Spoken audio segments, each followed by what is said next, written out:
जम्मू कश्मीर से दफा 370 खत्म किए जाने के खिलाफ दाखिल अर्जियों पर सुप्रीम कोर्ट में समाअत का आज दूसरा दिन है। दूसरे दिन की समाअत जारी है। 370 हटाने के खिलाफ दायर कुछ अर्जियों की पैरवी करने वाले सीनियर वकील कपिल सिब्बल ने अपना मौक़िफ़ पेश किया। चीफ जस्टिस DY चंद्रचूड़ की सदारत वाली 5 रुकनी बेंच इस मामले की सुनवाई कर रही है। इस पर फैसला तो बाद में आएगा, लेकिन इससे पहले इस पर सियासत गर्मा गई है। बीजेपी और अपोजिशन जमातों ने इस मुद्दे पर इल्जामात और जवाबी इल्जामात लगाने का सिलसिला शुरू कर दिया है। सभी पार्टियां इस मुद्दे को अपने हक में भुनाने की कोशिश कर रही हैं ताकि लोकसभा चुनाव के दौरान इस मुद्दे पर ज्यादा से ज्यादा फायदा उठाया जा सके। पहले रोज दफा 370 की मनसूखी पर अपना मुद्दा रखते हुए कपिल सिब्बल का कहना था कि हम यहां इस बुनियाद पर खड़े हैं कि जम्मू कश्मीर का हिंदुस्तान के साथ इंजमाम था और हमेशा रहेगा, क्योंकि जम्मू कश्मीर में आईन हिंद को नाफिज करने के अहकामात सादिर होते रहे हैं। दफा 370 के हक को छीनने का कोई जवाज नहीं था। नेशनल कॉन्फ्रेंस की जानिब से सुप्रीम कोर्ट में पेश होने वाले वकला में से एक मुजफ्फर इकबाल खान ने न्यूज़ 18 से बात करते हुए कहा कि हमारा मानना है कि आईन साज असम्बली के पास लामहदूद इख्तियारात हैं, जबकि पार्लियामेंट के पास नहीं। मुजफ्फर इकबाल खान ने कहा कि सुप्रीम कोर्ट में गुलाम नबी आज़ाद की कोई दरख्वास्त नहीं है और कपिल सिब्बल नेशनल कॉन्फ्रेंस की नुमाइंदगी कर रहे हैं। उस वक्त उमर अब्दुल्ला और फारूक अब्दुल्ला दोनों ही घर में नजरबंद थे, इसलिए नेशनल कॉन्फ्रेंस के MP अकबर लोन और MP हसनैन मसूदी की जानिब से दरख्वास्त दायर की गई थी। कपिल सिब्बल अकबर लोन की दरख्वास्त पर बहस कर रहे हैं। NC तर्जुमान इमरान नबी डार ने कहा कि DPAP का सुप्रीम कोर्ट में कोई केस नहीं है और आज़ाद जैसे लीडरों को आवाम को गुमराह नहीं करना चाहिए।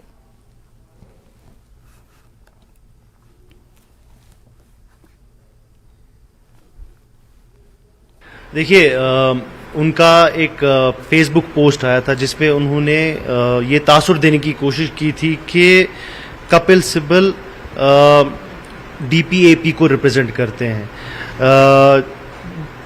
इसको ज़रूरी, हम विद ड्यू रिस्पेक्ट टू आज़ाद साहब, हमने बस एक चीज़ उनको बोला कि कपिल सिब्बल के साथ तो उन्होंने एक बात किया था, फ़ोन कॉल हुआ था, बट उसके बाद कुछ नहीं हुआ। नहीं कपिल सिब्बल साहब DPAP के पेटिशनर है, नहीं वो इनके काउंसिल है। ये आपको भी मालूम होगा कि कपिल सिब्बल साहब इस टाइम पे जम्मू कश्मीर नेशनल कॉन्फ्रेंस के पेटिशनर जो है मोहम्मद अकबर लोन साहब, उनको रिप्रेजेंट कर रहे हैं और वो हमारा आर्गुमेंट जो है वहाँ पे पेश करने, जो कल उन्होंने किया और जो आज भी वो कर रहे हैं, तो वो जम्मू कश्मीर नेशनल कॉन्फ्रेंस का एक पेटिशन था और उस पर वो रिप्रेजेंट कर रहे हैं। तो मुझे समझ नहीं आ रहा है उनने ऐसा तासुर डालने की कोशिश क्यों की कि सिब्बल साहब उनको रिप्रेजेंट कर रहे हैं। तो उसी सिलसिले में हमने थोड़ी क्लैरिफिकेशन सोशल मीडिया पे डाली, बिकॉज लोगों को मालूम होना चाहिए सच क्या है। सीनियर PDP लीडर इकबाल तरम्बू ने कहा कि जम्मू कश्मीर के अवाम की अक्सरियत आर्टिकल 370 को मनसूखी के फैसले के खिलाफ है, लेकिन कुछ लीडर अवाम को गुमराह कर रहे हैं। तरम्बू ने कहा कि उन्होंने 370 की मनसूखी की बरसी पर एक प्रोग्राम मुनक्किद करने की इजाज़त मांगी है। उन्होंने उम्मीद जाहिर की कि इंतज़ामिया इसकी इजाज़त देगा। उन्होंने तमाम सियासी जमातों से SK पार्क में आर्टिकल 370 की बहाली के हक़ में मुनक्किद होने वाले प्रोग्राम में अपील की है। हमारे सुनने में ये आया है कि बीजेपी 5 अगस्त को एब्रोगेशन ऑफ आर्टिकल 370 के सेलिब्रेशन के लिए एक प्रोग्राम ऑर्गेनाइज कर रही है। उनके पार्टी हेडक्वार्टर्स पर भी प्रोग्राम ऑर्गेनाइज हो रहा है और एक मैराथन का उन्होंने जो है सोचा है कि सेलिब्रेशन के हिस्से से एक मैराथन का भी उन्होंने इनेकाद किया है। और हमारे जो जराए हैं उन्होंने हमें ये कहा है कि एडमिनिस्ट्रेशन की तरफ से उनको इस चीज का परमिशन भी मिला है। तो लिहाजा हमने भी कल सिविल एडमिनिस्ट्रेशन को एक चिट्ठी के जरिए परमिशन तलब किया है कि हमें भी एक परमिशन दिया जाए 5 अगस्त के लिए, ताकि हम भी एक प्रोग्राम, ये जो हमारे यहाँ शेर कश्मीर पार्क है, एक प्रोग्राम ऑर्गेनाइज करें इसके हवाले से, क्योंकि जहां उन लोगों को हक है कि वो अपने जज्बात का मुजाहरा करें, हमें लगता है जमहूरियत में हमें भी ये हक है कि हम भी अपने जज्बात का जो है इजहार करें और उनका मुजाहरा करें। और आपकी वसादत से मैं उन तमाम पार्टीज जम्मू कश्मीर की जो इस हक में है कि ये वापस किया जाए, एब्रोगेशन जो है ये गैर आईनी हुआ है, इसको बदला जाए, स्टेटहुड वापस दिया जाए और एब्रोगेशन को रिवोक किया जाए, खत्म किया जाए, वापस 370 हमें मिले। मैं उन तमाम लाइक माइंडेड पार्टीज को आपकी वसादत से दावत देना चाहता हूं कि 5 अगस्त 11 बजे शेर कश्मीर में आए और हम इस प्रोग्राम का इनेकाद वहां करेंगे और हम भी अपने जज्बात का जो है इजहार करेंगे, अपने ख्यालात का इजहार करेंगे। बीजेपी के सीनियर लीडर और तर्जमान अल्ताफ ठाकुर ने कहा कि अगर पीडीपी आर्टिकल 370 की मनसूखी की बरसी पर सोग मनाना चाहती है तो वो महबूबा मुफ्ती के घर के अंदर ही मना सकती है। ठाकुर ने कहा कि 370 ने हमेशा कश्मीर में अलहदगी पसंदी को फरोग दिया है और सियासी जमातों ने इसको कैश किया है। जहाँ तक 370 का ताल्लुक था और वो 2019 में इसको एब्रोगेट किया गया और 370 और 35A को इसलिए हटाया गया कि वो कहीं ना कहीं जम्मू कश्मीर में अलकावाद और पाकिस्तान की जो फीलिंग्स थे वो यहाँ उबार रहा था और जिसका पूरा जो फायदा है ये चाहे पीडीपी हो चाहे नेशनल कॉन्फ्रेंस हो उस बात का वो फायदा उठा रहे थे और लोगों को भड़का रहे थे। और आपने देखा 2019 में जब 370 हटाया गया तो सिंगल कहीं एक प्रोटेस्ट भी नहीं हुआ, एक पत्थर भी नहीं चली और पूरी शांति के साथ वो प्रोसेस है जो खत्म हो गई। इसका मतलब है लोग साथ दे रहे हैं कि 370 खत्म होना चाहिए और आज तक 370 का अब कोई नाम लेने वाला नहीं है। अब इसी सेलिब्रेशन में कि 370 खत्म होने के बाद जनाब नरेंद्र मोदी जी ने पूरी तरह से जम्मू कश्मीर को भारत में मदगम कर दिया जिस तरह बाकी स्टेट्स थी और इस धारा के जरिए कहीं ना कहीं अलगाववाद की भावना जो उठ रही थी वो सारी खत्म हो गई। अब आम लोग, भारतीय जनता पार्टी नहीं, ये आम लोग आ रहे हैं जो 370 की एब्रोगेशन पर चौथी जो बरसी है उस पर यहाँ जश्न मना रहे हैं। भारतीय जनता पार्टी ये नहीं कर रही है, आम लोगों की मांग है, आम लोगों की डिमांड है। और जो जश्न है, जश्न इसलिए है कि जम्मू कश्मीर पूरी तरह से हिंदुस्तान के साथ मिल गया है। और जहां तक अब पीडीपी क्लेम कर रही है कि हम मातम करेंगे, मातम करने के लिए कमरा ठीक होता है, वहां कुछ 2-4 पीरों को लाओ, मातम वहां करो। जिस तरह से कश्मीरी जो कल्चर है, जिस तरह से ये होता है कि जब कोई तज़ियत होती है वहां टेंट लगाया जाता है और वहां कुछ पीरों को लगाया जाए और वहां उस बुजुर्ग जो मरा हो या जवान जो मरा हो उसकी फाते खानी की जाती है। मुझे लगता है उसके लिए महबूबा जी का घर ही बहुत ठीक है, वहां वो फाते खानी करे। लेकिन बाहर जाके 370 के नाम पे लोगों को फिर एक बार भड़काने की कोशिश करना गवर्नमेंट को इजाजत नहीं देनी चाहिए थी।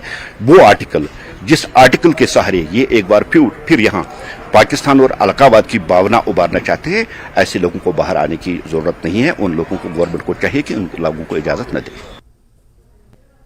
एनसी सदर और रुकन पार्लियामेंट डॉक्टर फारूक अब्दुल्ला ने एक बार फिर पाकिस्तान के साथ मुज़ाकरात की वकालत की है। उन्होंने कहा कि जब तक पाकिस्तान से बात नहीं होगी दरअंदाजी नहीं रुकेगी, लोग मरते रहेंगे। फारूक अब्दुल्ला ने दिल्ली के कॉन्स्टिट्यूशन क्लब में forum for human rights in Jammu Kashmir programme में शिरकत की। इस प्रोग्राम में हसनैन मसूदी, यूसुफ तारिगामी और मुजफ्फर शाह और दीगर मौजूद रहे। फारूक अब्दुल्ला ने पीएम से मुलाकात, एतमाद साजी, G20 इजलास, तरक्की और हदबंदी पर भी इज़हार ख्याल किया। सीपीआई लीडर यूसुफ तारिगामी ने कहा कि जम्मू कश्मीर में पंचायती इंतखाबात कराने की बात हो रही है, असेंबली इंतखाबात क्यों नहीं हो रहे हैं। उन्होंने कहा कि मरकजी हुकूमत इलेक्शन कमीशन को चिट्ठी लिखे कि वो जम्मू कश्मीर में इलेक्शन के लिए तैयार है। Senior left leader Sitaram Yechury ने जम्मू कश्मीर में असेंबली इंतखाबात पर जोर दिया। उन्होंने कहा कि आर्टिकल 370 को गैर आइनी तरीके से हटाया गया है। The factor that is missing is trust. When we met Prime Minister in June, some years ago, the very thing I told him, and I was very clear about it, that the trust factor is missing. You don't trust us, we don't trust you. How do you create that trust? You cannot create that trust by force. You can now win the hearts of the people by force. It's not possible. Not by buying people. और मैं एक बात आपसे कहना चाहता हूं, ये माने या ना माने, मगर जब तक पाकिस्तान से बातचीत नहीं होगी, Pakistan will continue I say, infiltration, and many of us will die. Those who stand with the nation. Just remember that. Sir, क्या बड़ा सवाल है कि जम्मू कश्मीर में चुनाव नहीं हो रहे, ये सवाल उठा रहे हैं, लेकिन आप कह रहे हैं कि उत्तर प्रदेश से शुरुआत होनी चाहिए थी, ये कैसे? नहीं, हमने ये कहा कि बार बार ये दोहराया जाता है कि कश्मीर में चुनाव होंगे लोकल बॉडीज़ के, पंचायत के, और जब डिलिमिटेशन होता है, रिवीजन ऑफ वोटर्स लिस्ट होता है, वो तो असेंबली के लिए हुआ, और उसमें बार बार जो आला ओहदों पर बैठे हुए लोग हैं वो यही फरमाते हैं कि वहाँ चुनाव हुए हैं लोकल बॉडीज़ के और पंचायत के। हमने कहा कि अगर ये मॉडल है नया जमहूरियत का, कॉन्स्टिट्यूशनल डेमोक्रेसी का, तो इसको आजमाया जाना चाहिए। गुजरात से शुरू करके, यूपी में शुरू करके, जम्मू कश्मीर को ही क्यों निशाना बनाया गया, इस लिहाज से कि डिप्राइव रखना लेजिस्लेटिव असेंबली से ये आईएन के खिलाफ है और कॉन्स्टिट्यूशनल सुप्रीट के खिलाफ है। सर, डिलिमिटेशन हो रहा, तमाम तरह की तैयारियां चल रही हैं, चुनाव कराना इलेक्शन कमीशन का काम है, ये भारतीय जनता पार्टी और सरकार की तरफ से कहा जाता है। चिट्ठी जाए ना इनकी तरफ से कि हालात ठीक हैं, हम तैयार हैं, होम मिनिस्टर साहब एक खत लिखें, उनसे गुजारिश कर लें कि वो इलेक्शन कराएं, आप देख लीजिए क्या होता है। जिस तरीके से आप बात कर रहे थे कि जम्मू कश्मीर में हालात नॉर्मल है, सरकार का दावा, लेकिन चुनाव नहीं होते, सरकार कह रही है कि हम तैयारियां कर रहे हैं, इलेक्शन कमीशन चुनाव कराता है। सवाल ये है कि चुनाव करवाने का निर्णय वहां पे असेंबली को भंग करके वो स्टेट को ही डिसॉल्व करने का निर्णय सरकार लिया ना। सरकार का कहना है कि वहां की सिक्योरिटी सिचुएशन ऐसी नहीं है कि वहां पे चुनाव हो सके। अब सरकार ने एफिडेविट फाइल किया सुप्रीम कोर्ट में, ये जो अभी सुनवाई जो चल रही है धारा 370 के बारे में, और उस एफिडेविट में कहते हैं कि वहाँ पे शांति है और आतंकवाद घटा है और बहुत तरक्की हुई है। अगर ये सब सही है, जो जमीन पे जो असलियत है उसको छोड़िए, अगर सरकार का ये दावा है तो ये बताइए चुनाव क्यों नहीं करवा रहे। वहां चुनाव करवाने का जो भी इलेक्शन कमीशन को कहना है वहां के गवर्नर साहब करेंगे ना, और ये गवर्नर साहब किसके अंडर काम करते सब जानते ही है, home ministry. Doctor Farooq Abdullah के बयान पर रद्दमल जाहिर करते हुए senior BJP leader Kavinder Gupta ने कहा कि मैं भी इस मीटिंग में मौजूद था जिसमें डॉक्टर फारूक अब्दुल्ला ने एतमाद की कमी के बारे में बात की थी, लेकिन एक बात उन्हें समझनी चाहिए कि खुद मुख्तारी और मुल्क दुश्मन अनासिर के बारे में बात करने से कुछ हासिल नहीं होगा। उन्होंने कहा कि सियाहत की सनत की तरक्की के और तरक्की की रफ्तार में इजाफा हुआ है। ने ये बात कही थी, उनसे ही इलेक्शन जानेंगे। सर, किस तरह के ट्रस्ट डेफिसिट की बात कर रहे हैं डॉक्टर फारूक अब्दुल्ला? देखिए, स्थानीय नागरिक से जाकर के पूछो आज वो कितने प्रसन्न हैं धारा 370 टूटने के बाद। आज वहां पर नित्य प्रति बाजार बंद नहीं होते 2-2 महीने के लिए, वहां पर कैलेंडर जारी नहीं होता कि जिसके कारण से ये कर देंगे वो कर देंगे। आज उन लोगों की आवाज बंद है जो पाकिस्तान की बातें करते थे। आज मस्जिदों से उल्टे सीधे ऐलान नहीं किए जाते, तो मिलिटेंट्स के जनाजे में लाखों की तादाद में लोग नहीं चलते। ये फिजा बदली है। पिछले 70 सालों में जो आंकड़े आए हैं, पहली बार इतना बड़ा टूरिस्ट जम्मू कश्मीर में आया है। डेवलपमेंट के नाम पर जो काम हुआ है, तो आपने तो कभी पंचायत के इलेक्शन नहीं करवाए, आपने लोगों का कभी दिल नहीं जीता, कभी कारपोरेशन के इलेक्शन नहीं करवाए थे। आज अगर जनता के बीच में बांट करके ये जो 3 टायर सिस्टम है वो बन रहा है, तो आपको क्यों उसमें गलत लगता है? आपके हिसाब से ऑटोनॉमी की बात करेंगे वो तो ठीक, कोई नहीं मानेगा, और इसलिए आपको लगता है कि ट्रस्ट खत्म हो गया है। इसी तरह से इसके साथ ही आप अगर ये सोचें कि ये दोबारा से 370 वापस आएगी और फिर से हम अपना इस तरह का करेंगे, तो वो पॉसिबल नहीं है। इसलिए ट्रस्ट लोगों का देखिए, ना कि अपना। इनके राज में और कंपैरिजन 10 साल का करें तो इनको खुद ब खुद अंतर नजर आएगा। आज वहां पर एम्स बन रहे हैं, आज वहां पर मेट्रो का सिस्टम बन रहा है, आज वहां पर रेल पहुंची है, वहां पर रिंग रोड बने हैं, वहां पर ये जो जम्मू कश्मीर नेशनल हाईवे बना है। आपने कभी लद्दाख को अच्छी तरह से डील नहीं किया, तभी तो आप उससे अलग होना चाहते थे। आज वो सेटिस्फाइड है और आने वाले समय में और बढ़िया काम यहां पर होने वाला है। आपने जो इंडस्ट्रीज थी उसको बंद करवा दिया, आपने उन लोगों को वहां पर लगाया जो आज लोग सड़कों पर घूम रहे हैं और ये नारे लगा रहे हैं कि हमें पक्का नहीं किया। किस इरादे के साथ उन्होंने आपने नौजवानों की जो जिंदगी है वो बर्बाद की है। बहुत सी ऐसी चीजें हैं, इनको विश्वास तभी होगा, ये सोचते हैं हमें राज मिल जाए और हमारे अपने हिसाब से चलाएं, वो अब चलने वाला नहीं है। UTDRF यूनिट करगिल में तैनात कांस्टेबल मोहम्मद रज्जाक को दरियाए शंगू करगिल में रेस्क्यू ऑपरेशन के दौरान कई चोटें आईं। जख्मी कांस्टेबल को डिस्ट्रिक्ट अस्पताल और फिर सौरा श्रीनगर मुंतकिल किया गया। मोहम्मद रज्जाक जख्मों की ताब न लाकर चल बसे। उन्हें DPL करगिल में सरकारी एजाज के साथ सुपुर्द खाक किया गया और खराज अक़ीदत पेश किया गया। तकरीब में CEC health council Kargil Feroz Ahmad Khan, deputy commissioner Kargil, SSP Kargil, police अफसरान और रिश्तेदारों ने शिरकत की।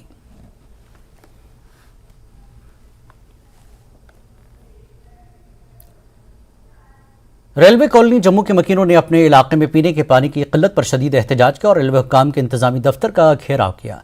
नारे लगाते हुए मुजाहिरीन का कहना था कि उनके इलाके में गुज़श्ता 2 दिनों से पानी की सप्लाई मुतासिर है, जिसकी वजह से उन्हें शदीद परेशानी का सामना है। उन्होंने मुतल्लिक़ा हुक्काम से इस मामले पर जल्द अज जल्द नोटिस लेने की अपील की। अभी मैं मौजूद हूं जम्मू स्थित रेलवे कॉलोनी है और यहाँ ये लोग जो मेरे पीछे आप देख सकते हैं, ये कुल 500 फैमिलीज हैं जो रेलवे कॉलोनीज में रहती हैं, लेकिन आज ये काफी दिक्कतों से जो है वो काफी दिक्कतें इनको पेश आ रही हैं और पानी की दिक्कत सबसे बड़ी दिक्कत है इनके लिए। इनका कहना है कि पिछले 3-4 दिन से पानी नहीं आया है और पानी यहाँ सप्लाई जो है बिल्कुल ठप हो चुकी है। पानी की सप्लाई कब से नहीं आ रही है और उससे दिक्कतें क्या है? परसों सुबह से तो पानी आया ही नहीं। परसों सुबह का पानी आया है और ये जो समस्या है ना हर महीने की है। पिछले 5 साल पहले भी शायद आप लोग को न्यूज वालों को पता हो, ट्रेन रुकी थी, तब भी पानी की समस्या थी। और सबसे बड़ी प्रॉब्लम ये है कि महीने में 4 दिन यही हाल रहते हैं कि पानी आ नहीं रहा, मोटर सड़ गई या लाइट की वजह से टंकी नहीं भरी है। और एक बड़ी चीज इसमें ये है जो जिससे ज्यादा और परेशानी होती है हमें कि ऑफिसर कॉलोनी में कभी कोई दिक्कत नहीं होती। जो दिक्कत होती ईस्ट रेलवे कॉलोनी और वेस्ट कॉलोनी में दिक्कत होती पानी की। वहाँ शायद कीड़े मकोड़े रहते हैं रेलवे के हिसाब से। हम इनसे विनती करते हैं हाथ जोड़ के कि हमारी कॉलोनी में पानी बच्चों के लिए बहुत परेशानी है। जो आदमी नौकरी पे गए हुए हैं वो जनानियां कैसे पानी ढोएंगी? बच्चों के लिए इतनी परेशानी है, स्कूल नहीं सुबह जा सकते नहा के बगैर, खाना नहीं खा सकते, नहा धो नहीं सकते, बाहर नहीं जा सकते, जनानियां बाहर नहीं जा सकती, पानी का कोई टाइम टेबल ही नहीं है। आदमी कैसे जाएंगे ड्यूटियों पे? हम आज आपने घेराव किया है यहाँ रेलवे ऑफिस, जो आप किनसे मिलने आए हैं और क्या आप उनको अपना मेमोरेंडम देने आए हैं? क्या डिमांड? हम आए थे एडीएन से मिलने के लिए और एडीएन साहब को अपना एजेंडा देने के लिए, और उस वजह से हम एडीएन साहब को यहाँ पता चला और वो निकल रही है यहाँ से।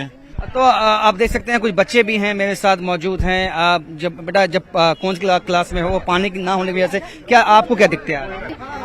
आज खाना नहीं बना, मैं भूखे यहाँ पे आई हूँ। मेरी मम्मा मेरी पूरी फैमिली यहाँ पे भूखी आई है। पानी की जो किल्लत है, जो दिक्कत है, उसको दूर किया जाए, नहीं तो आने वाले दिनों में अपना जो प्रोटेस्ट है वो ज्यादा तेज कर सकते हैं।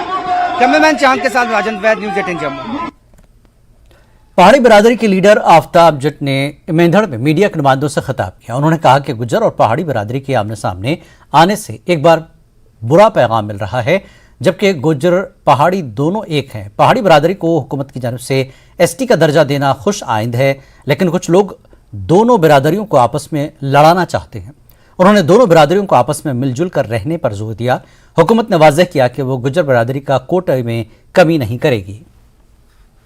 खासकर हमारी मेंढर की जो गुज्जर बरादरी है, मैं ये बात कह देना चाहता हूं कि एक दो लीडरों को छोड़कर जो अपने उस वक्त हमने यहाँ से भेजे थे असेंबली में, और वहाँ तेल की बोतलें लेकर कहते थे कि अगर इनको पहाड़ी स्टेटस मिला और हम अपने आप को जला देंगे, उनको छोड़कर बाकी का जितना भी हमारा तकरीबन 95% जो हमारा गुज्जर तबका है और हमारे जो साथी हैं यहाँ का, हमारा रहन सहन एक है। उनकी ये मंशा है, उनकी ये मर्जी है कि इनको भी ST स्टेटस मिलना। उधमपुर जम्मू श्रीनगर कौमी शाहराह पीर बाबा चौक पर आर्मी की गाड़ी और मोटरसाइकिल के दरमियान टक्कर हो गई। इस हादसे में एक नौजवान और खातून शदीद जख्मी हो गए। मकामी लोगों ने शाहराह पर 1 घंटे तक ट्रैफिक रोककर एहतजाज किया। एहतजाजियों ने हाईवे अथॉरिटी के खिलाफ एहतजाज दर्ज करवाया। जम्मू श्रीनगर कौमी शाहराह के क्रॉसिंग को एक बड़ा खतरा करार दिया। SHO उधमपुर रघुवीर सिंह पुलिस टीम के साथ मौके पर पहुंचे और एहतजाजियों को मुंतशिर किया। पुलिस की यकीन दहानी के बाद एहतजाजी मुंतशिर हो गए। ट्रैफिक की आमदरफ्त 1 घंटे के बाद दोबारा बहाल की गई। हमने आज नेशनल हाईवे को बंद किया है, जम्मू श्रीनगर हाईवे जो इसको बंद किया है। हम तब तक खोलने वाले नहीं हैं जब तक नेशनल हाईवे अथॉरिटी वाले यहाँ पर नहीं आएंगे, हम यहाँ से हटने वाले नहीं। एक्सीडेंट हुआ, रोज एक्सीडेंट हो रहे हैं यहाँ पे। जो सब नेशनल हाईवे अथॉरिटी वालों की नलायकी है, उनको बोलो कि क्रॉसिंग को बंद करो। ये क्रॉसिंग बंद नहीं करें, जब तक ये क्रॉसिंग बंद नहीं करेंगे हम यहाँ से हिलने वाले नहीं। National bank for agriculture and rural development के chief general manager B Sridhar ने कहा कि पुलवामा में मेवा सनत और लवेंडर को मजीद फरोग देने की जरूरत है ताकि इससे काश्तकार मजीद रोजगार हासिल कर सकें। नाबार्ड के चीफ जनरल मैनेजर ने जिला पुलवामा के बेलू और बनोरा फार्म का तफसीली दौरा किया। बी श्रीधर ने CSIR फार्म के इंचार्ज डॉक्टर शाहिद रसूल और NRLM के पुलवामा मैनेजर अरशद अहमद के अलावा FPO मेंबरान के साथ मीटिंग की। उन्होंने कहा कि नाबार्ड किसानों को खुद कफील बनाने के लिए हर मुमकिन ताउन पेश करेगा। लेवेंडर का काफ़ी काम चल रहा है, ये काफ़ी बड़ा इंस्टीट्यूट है, नेशनल लेवल इंस्टीट्यूट है। तो हम ये बात कर रहे हैं कि उनसे हमको नाबार्ड के साथ कैसा टाई अप हो सकता है और हम दोनों साथ में कैसे फार्मर्स के लिए और आगे लेके जा सकते हैं और क्या क्या क्रॉप्स हो सकता है, क्योंकि यहाँ पे ये क्लाइमेट में ये जो कुछ ऐसे फ्लावर सब बनते हैं जो कि ऑल ओवर इंडिया में कहीं पे भी other than green house situation में कहीं पे बन नहीं सकता है। तो यहाँ पे नेचुरल सिचुएशन है, तो हमको यहाँ पे फार्मर से लेके जाना पड़ेगा, उसके बाद में उसको नेशनल मार्केट्स के लिए, इंटरनेशनल मार्केट्स के लिए लेके जाना पड़ेगा। अभी ये भी बात चल रही थी कि इसका सर्टिफिकेशन के लिए कैसा लैबोरेटरी बन सकता है, नहीं तो एपीडे का साथ कैसा हमारा टाइप हो सकता है। ये सब बात भी हम आगे लेके जाने के लिए कोशिश कर रहे हैं।